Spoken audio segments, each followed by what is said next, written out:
tema kali ini kami akan membahas dua surat dokumen yang sangat penting nih, yang mana seringkali dua dokumen yang sangat penting ini sering juga salah paham. Yang pertama ada surat kuasa dan yang kedua itu nanti ada surat somasi. Akan membahas somasi. Dimulai dari yang pertama dulu nih ya. Kita sekarang bakal membahas tentang surat kuasa. Apa sih sebetulnya fungsi daripada surat kuasa itu? Oke, kalau dari saya terkait surat kuasa tersebut adalah kuasa hukum yang sering digunakan untuk memindahkan kewenangan, bukan untuk memindahkan hak. Artinya, di mana penerima kuasa hanya berhak untuk mewakili pemberi kuasa, bukan berhak untuk memiliki kepentingan tersebut. Nah, jadi dalam praktiknya surat kuasa itu juga sering dipakai dalam urusan peradilan seperti pengurusan tanah, perbankan, sampai urusan administrasi sederhana. Kalau tanpa surat kuasa yang sah, tindakan seseorang bisa dianggap tidak memiliki legal standing atau tidak memiliki dasar hukum. Oke, tadi sudah ada penjelasan terkait surat kuasa, yang mana tadi surat kuasa itu adalah alat hukum untuk memindahkan kewenangan, bukan memindahkan hak. Nah, mungkin sekarang kita ke pembahasan selanjutnya ya, terkait apa saja sih unsur-unsur yang harus betul-betul diperhatikan di dalam surat kuasa ini. Oke, mungkin yang harus diperhatikan atau unsur-unsur yang terdapat dari surat kuasa itu yang paling utama itu identitas. Identitas itu harus lengkap. Jadi baik itu dari nama lengkap, baik itu dari domisili, baik itu juga KTP, nomor KTP itu harus tercantum di dalam surat kuasa. Yang kedua, yang paling utama juga, yang kedua yaitu surat kuasa tersebut untuk surat kuasa khusus atau kuasa umum. Jadi di situ harus tercantum apakah surat kuasa itu khusus atau umum. Yang ketiga, itu ada batas kewenangan yang jelas. Jadi penerima khusus tidak boleh bertindak di luar yang dikuasakan. Jadi kalau seandainya kuasa umum itu harus berkewenangan kuasa umum, gitu. Jangan berkuasa khusus seperti itu. Nah, selanjutnya yaitu ada tanggal pembuatan, tanda tangan asli dari pihak penerima kuasa atau yang membuat kuasa, juga ada materai yang cukup. Tadi terkait unsur-unsurnya itu sangat jelas ya, berarti ada 4 pembahasan dalam unsur-unsur yang harus diperhatikan terkait identitas, ruang lingkup kuasa umum atau khusus, terus juga ada batas kewenangan yang jelas dan juga tanggal pembuatan dan tanda tangan asli. Oke, setelah tadi berbicara terkait unsur-unsur apa saja yang harus diperhatikan di dalam surat kuasa ya guys ya. Nah, sekarang berlanjut nih terkait formatnya. Setelah tadi unsur-unsur yang ada 4, yang pertama itu terkait identitas, yang kedua ruang lingkup, 3 batasan kewenangan yang jelas, dan juga tanggal pembuatan serta tanda tangan asli. Nah, sekarang kita ke pembahasan selanjutnya, yaitu terkait formatnya. Nah, kalian ada yang tahu nggak sih sebetulnya format yang baik atau format yang ideal di dalam surat kuasa itu apa saja sih? Oke, baik. Format yang ideal atau yang bagus itu yang sudah dijelaskan oleh saudara awal itu mulai dari tanda tangan, mulai dari KTP, identitas orangnya, terus isi kalimatnya juga harus jelas dan tidak bertele-tele atau ambigu lah. Terus di bagian berikutnya juga harus ada di kuasa khusus yang diberikan tanpa paksaan apapun. Terus apabila sudah ada isinya dari itu, terus yang terakhir itu ada format yang rapi dan identitas yang jelas.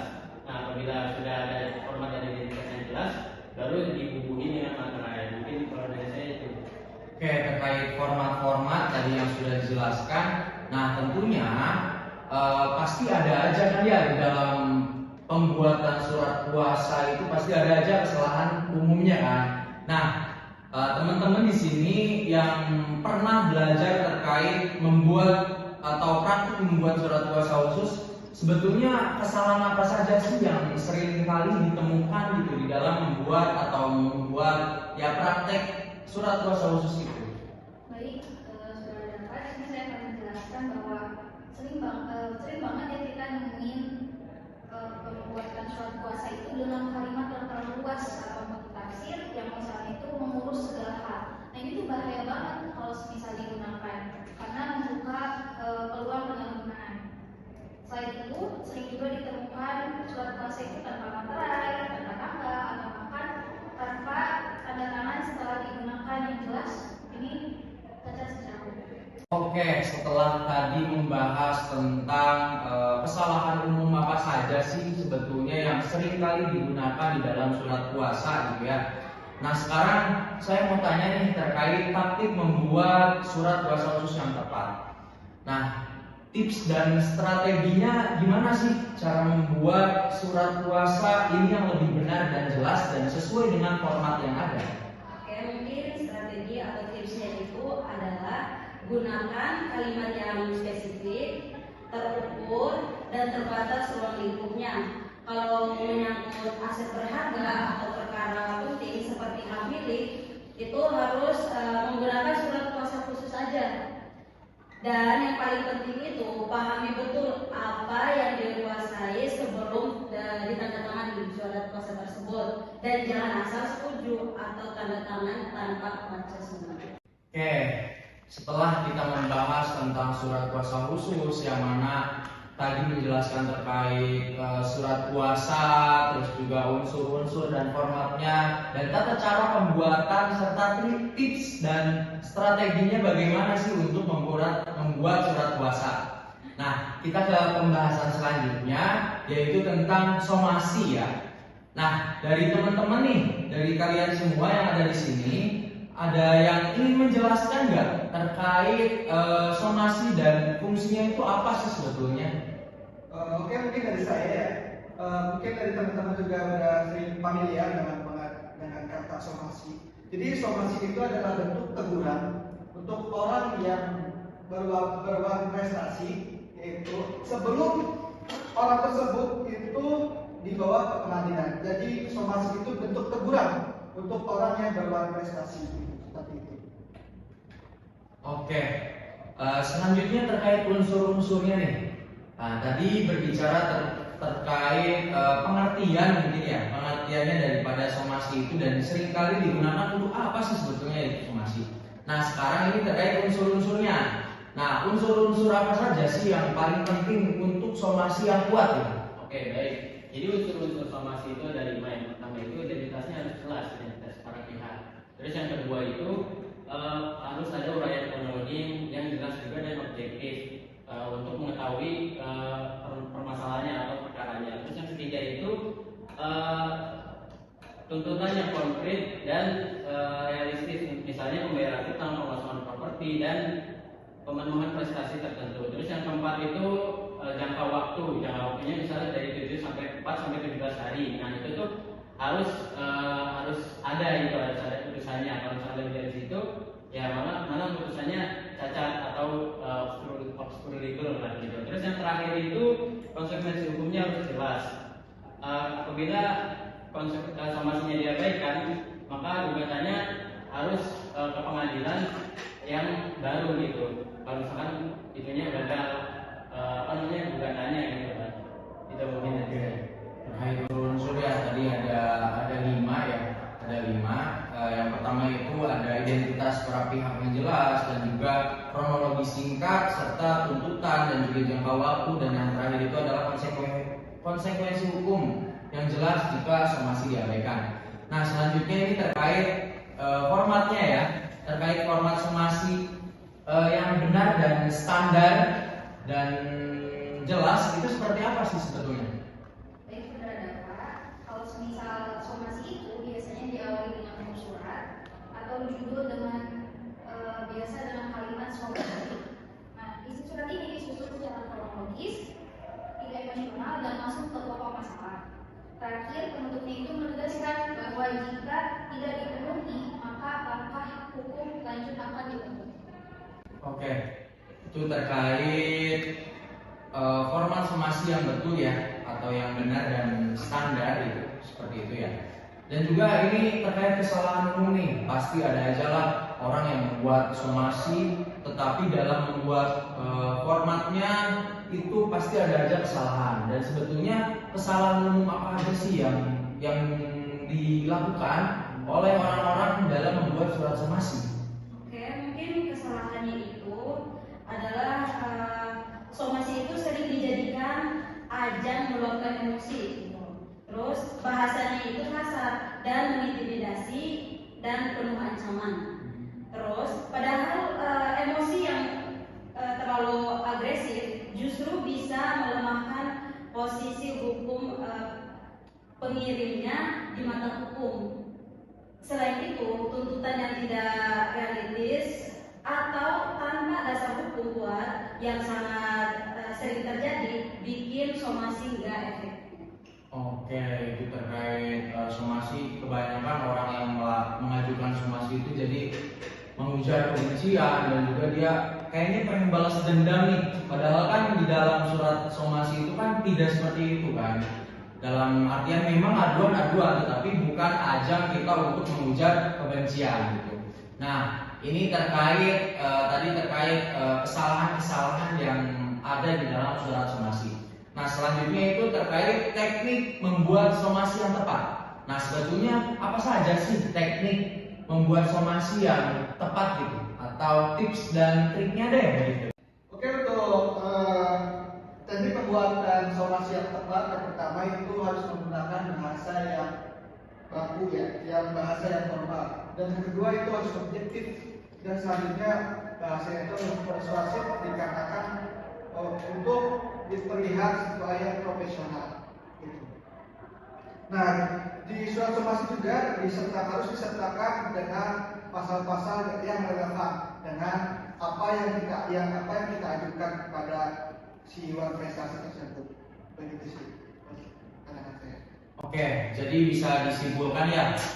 Kita tadi membahas surat puasa, terus juga membahas surat somasi. Jadi ini surat kedua dokumen ini bukan hanya sekedar formalitas, tetapi dalam menyusunnya atau ketika kita membuat surat somasi atau surat puasa itu ada landasan-landasan atau format-format yang betul-betul harus kita patuhi. Jadi kalau misal kita membuatnya dengan salah atau tidak baik, bahkan ketika di somasi itu ada ujaran kebencian, nah itu bisa berdampak ke hukum yang tidak jelas gitu, atau dampak hukumnya itu sangat besar gitu ya. Oke, mungkin kita sudah di ujung percakapan nih. Terima kasih kepada teman-teman yang menjadi pemateri dan bersedia untuk menjelaskan terkait surat puasa dan juga somasi ya. Dan semoga podcast ini bermanfaat dan bisa kita menjadikan pelajaran untuk kita semua. Dan see you in podcast selanjutnya. Bye. Oke, setelah kita tadi melaksanakan podcast yang mana nama podcastnya itu adalah Ngobrol Hukum Santai. Nah, selanjutnya kita ke penghujung acara di penutup dan refleksi untuk kita semua. Nah, yang pertama ada nggak sih selama pembelajaran praktikum legal drafting nih? Ada yang ingin memberikan pesan-pesan nggak selama pembelajaran praktikum legal drafting ini? Mungkin kesannya itu proses pembelajarannya itu menyenangkan ya, karena dosennya juga sangat ramah dan materinya juga yang mudah dipahami sesuai dengan contoh nyata. Oke, ada lagi yang ingin memberikan pesan?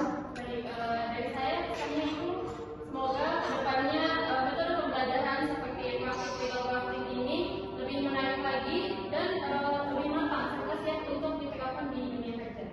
Oke, itu tadi pesan-pesan sudah ada dari Mbak Syifa dan juga Mbak Alwa ya. Ada lagi nggak nih yang ingin memberikan pesan-pesan? Untuk pesannya, saya sangat takjub bahwa ketika belajar legal drafting itu ternyata sedetail itu, mulai dari kalimatnya, strukturnya, dan penggunaan bahasanya. Oke, tadi pesan-pesan dari teman-teman udah ada nih. Ada yang mulai dari menyenangkan, terus juga takjub ketika pembelajaran gitu. Nah, selanjutnya ada nggak nih dari teman-teman kelompok 1? Kan kita kan dalam membuat surat itu kan sering seringkali ada tugas-tugas gitu kan ya, tugas ya walaupun mungkin ada beberapa tantangan lah ya. Nah mungkin saya ingin menanyakan terkait hal apa saja sih yang paling menantang dalam menyusun dokumen hukum ini?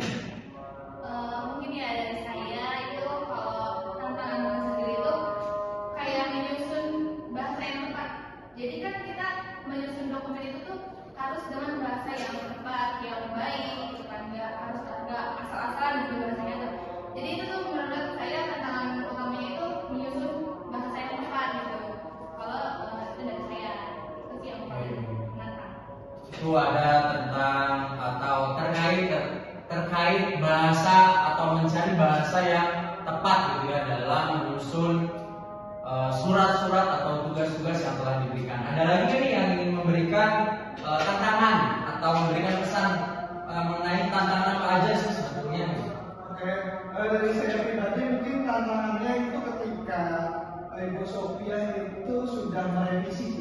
Gitu. Jadi ketika Ibu Sofia sudah merevisi itu coretan-coretan tuh banyak, itu sudah mulai tantangan-tantangan yang ada dalam kita Ya, rasanya gimana tuh? Rasanya tuh wow. Gitu. Wah, jadi kayaknya campur aduk gitu ya, campur aduknya antara pusing dan juga belum tugas ini, ini direvisi gitu ya.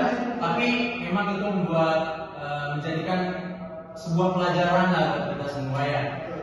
Gitu, betul. Ada lagi nggak nih yang ingin memberikan pesan ya berupa tantangan apa aja sih sebetulnya dalam membuat surat atau tugas-tugas? Kalau dari saya sih mungkin tadi sama ya seperti saudara. Tapi kalau dari saya sih mungkin tantangannya itu sangat sulit tuh membuat dokumen karena sebelum saya terima tuh belum dipelajari membuat dokumen. Jadi belum ada gambaran tentang membuat dokumen itu. Berarti memang betul itu belum ada basic ya, belum ada basic sama sekali dan kita langsung diterpa oleh banyaknya tugas dan kita memang ditantang lah atau diberikan tugas itu yang membuat otak kita itu menjadi terbuka ya, wawasan kita menjadi terbuka. Ada lagi yang ingin menyampaikan hal apa saja yang paling menantang? Atau selanjutnya nih harapan dari teman-teman nih sesudah kemarin membuat tugas-tugas yang mulai dari membuat surat gugatan, somasi dan lain sebagainya.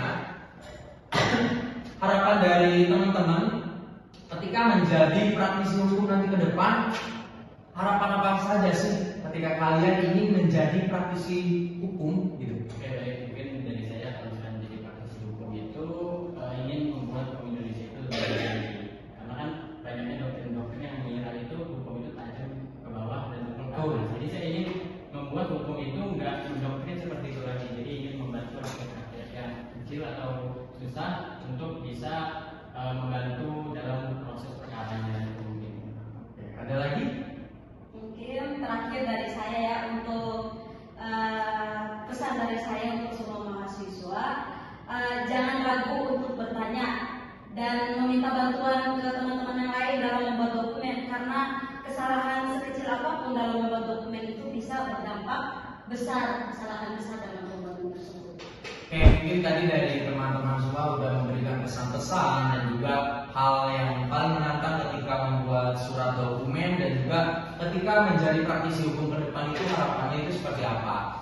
Nah mungkin sekarang dari saya, dari host pribadi, pesan saya selama perkuliahan praktikum legal drafting ya tentunya banyak sekali tantangannya juga dan juga mulai dari tugas-tugas dan juga perkuliahan yang mungkin bisa dikatakan waktunya itu sangat mepet, tetapi pembuatan atau tugasnya itu sangat banyak juga. Nah itu menjadi sebuah pesan saya dan menjadi pembelajaran saya juga. Nah pesannya untuk kedepannya ketika memang ada praktikum legal drafting lagi nanti ketika memberikan tugas itu tidak mepet atau jangan bertumpuk-tumpuk gitu, supaya apa? Supaya ketika nanti mahasiswa mengerjakan surat dokumen itu bisa terkontrol gitu ya, bisa terkontrol dan juga bisa lebih fokus dan lebih baik lagi.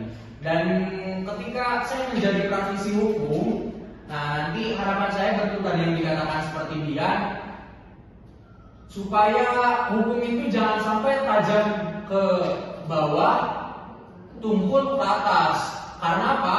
Equality before the law, semua sama di mata hukum. Semua orang itu sama di mata hukum. Jadi jangan adanya perbedaan antara kubu A dan kubu B, karena kita itu sama hidup di negara hukum, dan juga orang-orang yang ada di atas itu berhak untuk mendapatkan hukuman. Tidak hanya kita sebagai masyarakat biasa dan kaum mustadafin hanya diberikan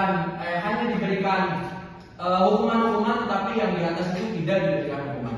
Mungkin cukup sekian dari kelompok 1, dan terima kasih dan mohon maaf ketika mana ada yang salah kata. Dan untuk semuanya, sampai jumpa dan sampai bertemu kembali di podcast selanjutnya. Sudah